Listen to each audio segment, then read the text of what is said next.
आने वाले विधानसभा इलेक्शन के चलते आज मालेगांव में सभी पत्रकार बंधुओं की एक मीटिंग का नियोजन किया गया था। उसके चलते पुलिस ऑफिसर और निवडणूक विभाग के अधिकारी इन्होंने पत्रकारों से बातचीत की। इसमें हमने कुछ चीज़ें सभी पत्रकारों को बताई है। इसके चलते हम सभी आवाम को भी कुछ बातें बताना ज़रूरी समझते हैं। उसमें पहले तो है जैसे इलेक्शन का जो भी ड्यूरेशन है, उसका जो कालावधि है, उसके दरमियान अभी आचार संहिता चालू है। आचार संहिता के अंतर्गत जो भी चीज़ें मनाही की गई है, वो जो भी जिससे वो चीज़ें हो जाएगी तो उनके ऊपर आचार संहिता के चलते कानूनी कार्रवाई करने के लिए सभी पथक और सभी प्रशासकीय विभाग अपने अपने काम उन्होंने शुरू कर दिया है। हम लोगों से, राजकीय पक्षों से और सभी आवाम से यही अपेक्षा करते हैं कि ये जो आने वाले कार्यकाल है आचार संहिता के दौरान का, उसके दरमियान जो भी मियाद टाइम रखी गई है प्रचार करने की, अपना होटल बाकी आस्थापना ये चालू रखने की जो भी टाइमिंग है उसको आप सब लोग तवज्जो करेंगे। और तो और जैसे सोशल मीडिया पे कुछ लोग गलत तरीके से जो बयानबाजी हो, वीडियो डालना हो, किसी दूसरे के बारे में गलत सलत बोलना हो, किसी की धार्मिक और जातीय भावनाओं को दुखाने के पोस्ट चलाए जाएंगे, इनके ऊपर भी हमारी तरफ से सख्त कानूनी कार्रवाई की जाने वाली है। अभी जैसे आचार संहिता के दौरान देखा जा रहा है कि जो भी पॉलिटिकल पार्टीज अपने जलसे लेते हैं, कोई सभा का आयोजन करते हैं, तो उन्होंने सभी डिपार्टमेंट के सभी परमिशंस तुरंत लेके रखना ज़रूरी है। उससे प्रशासन को भी सहूलियत रहेगी और जो भी उनका कामकाज है प्रचार का, वो भी ठीक से बना रहेगा। उसी के चलते जैसे पॉलिटिकल पार्टीज़ और उनके जो कार्यकर्ता है उनको भी मैं ये बातें बताना ज़रूरी समझ रहा हूँ कि इलेक्शन के दौरान जो चीज़ अपने को पता नहीं है कि ये सही है या गलत है, उसके बारे में वो पहले मालूमात कर ले और उसके बाद ही उसके चलते जो भी निज़ाम रखा गया है कायदे कानून का, उसको उन्होंने उसका पालन करना है। और कहीं पे ऐसा दिख रहा है कि परमिशन लेने की ज़रूरत नहीं है, ऐसा मान के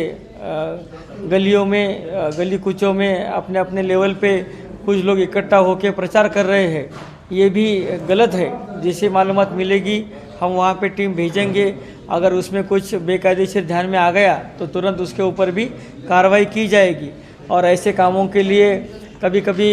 बच्चे और औरतों को भी आगे करके उनसे ये काम करवा लिया जा रहा है। अब वो काम अच्छा है या बुरा है ये मैं नहीं बोलूँगा, मगर वो कायदेशीर परमिशन लिए वाला ऐसा काम करना हर किसी के लिए ज़्यादा मुनासिब है। ये भी कुछ मालूमात आगे आ रही है कि जैसे कोई फार्म हाउस है, किसी का कोई बंगला है, किसी का कोई लॉन्स है, वहाँ पे गलत तरीके से लोगों को बुला के उसकी मालूमात निवडणूक विभाग को न देते हुए वहाँ पे अगर कुछ बेकायदेशीर काम चलने की कोई मालूमात आती ही है तो उनके ऊपर भी हमारे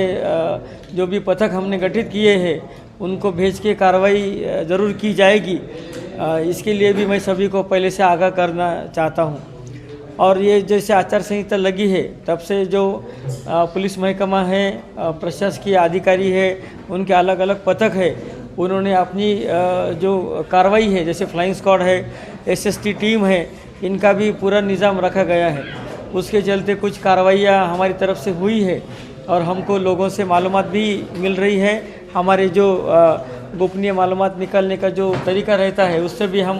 पूरी तरह से मालूमात निकल रहे हैं। उसके चलते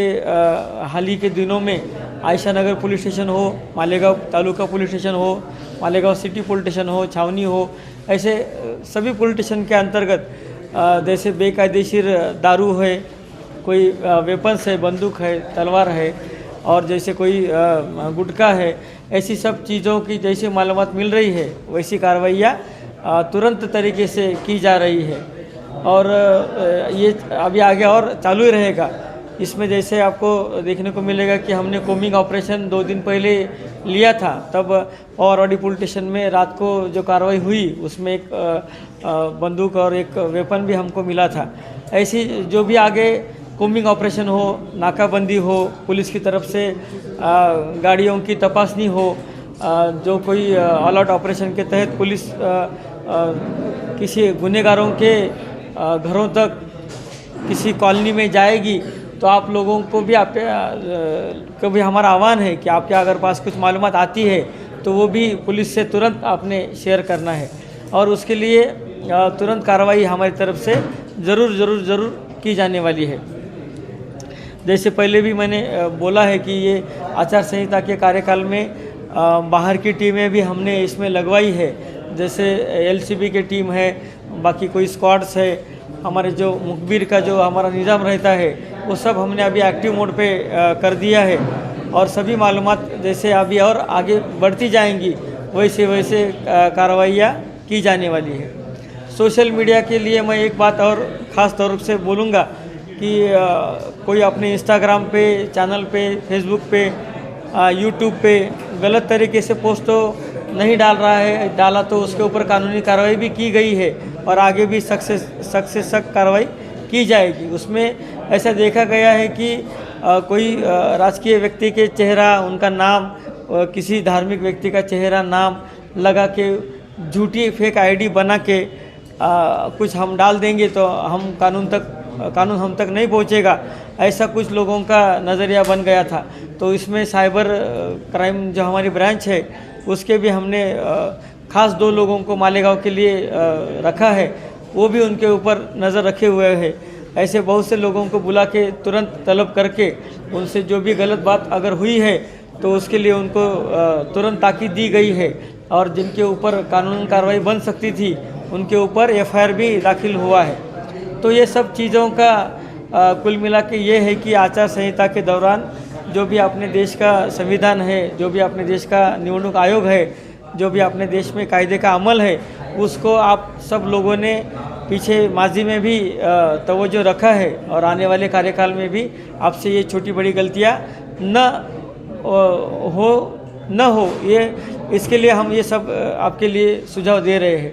इसके ऊपर भी किसी से कुछ गलती हो जाती है तो कानून और वो संबंधित व्यक्ति अपना काम उसके चलता रहेगा, उसके ऊपर हमने पैनी नज़र रखी हुई है। और जैसे नया कानून जैसे आया है 1 जुलाई 2024 से,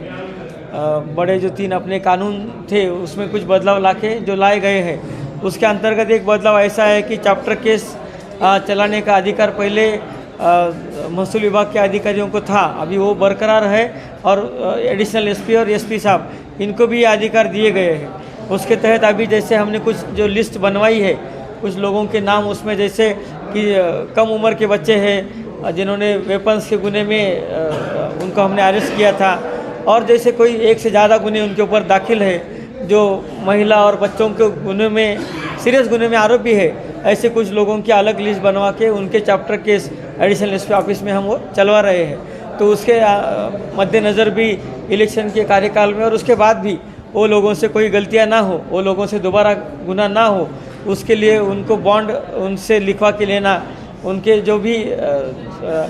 जिम्मेदार लोग हैं, रिश्तेदार हो, दोस्त हो, कोई गांव में उनको मानने वाले प्रतिष्ठित आदमी हो, उन लोगों को भी बुलवा के उनसे उनके बॉन्ड लिए जा रहे हैं। कुल मिला के ये सब कामों के तहत हमको पूरा